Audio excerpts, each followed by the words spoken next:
my speech at 3, 2, 1. Dear adjudicators and honorable peers, today we are talking about resilience.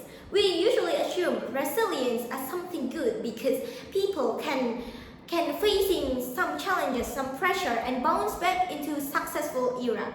But the problem nowadays is people and the society start to glorify the resilience, and which means resilience is assumed as a good thing in an extreme way. So before starting our argument, we will start to define what resilience is. So resilience is an ability to face a hardship situation or unfair treatment and keep going the life as usual, like nothing happened. So when people start to glorify, people and society start to praise that resilience into an extreme level of something good.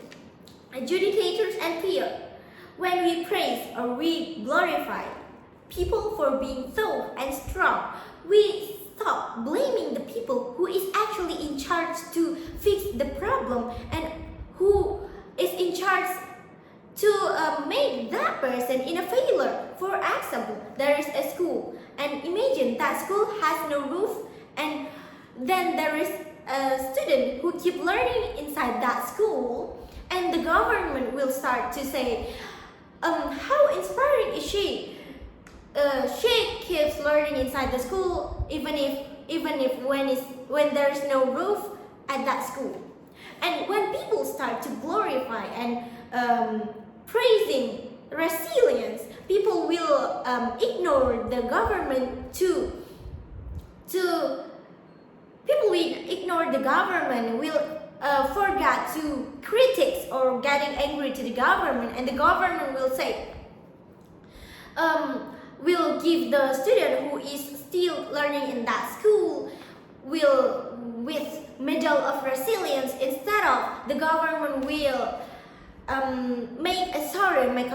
make apologize to the society because they cannot solve what the problem is faced, right? And dear adjudicators and peers, glorifying resilience makes suffering and pain looks cool, looks impressive. Like, we normalize problems that should have been solved immediately. For example, there is an old woman who walks miles away to get into her job, to get her income, and then there is a news with the headline of "So inspiring, this old person walks miles away to get into her job and earning money."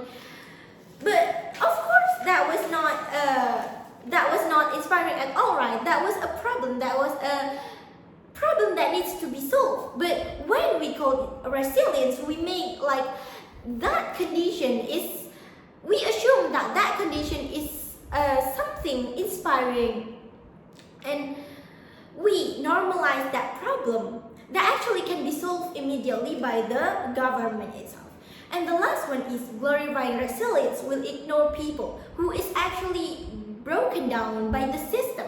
For example, let's imagine there is an office with a toxic and pressured environment, and imagine there's two persons, and that two person both are facing challenges, facing pressure in that office, and one person is able to facing that challenge and bounce back from the failure to the successful era, but another person is not able to bounce back to face that challenge.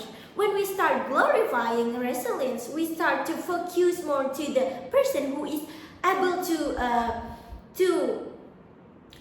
face that pressure and bounce back into the successful era, instead of focusing more to the person who is not able to face that challenges. Or people will assume the person who is failed as weak and not resilient enough, and person who is failed will get ashamed and feel blamed because people assume that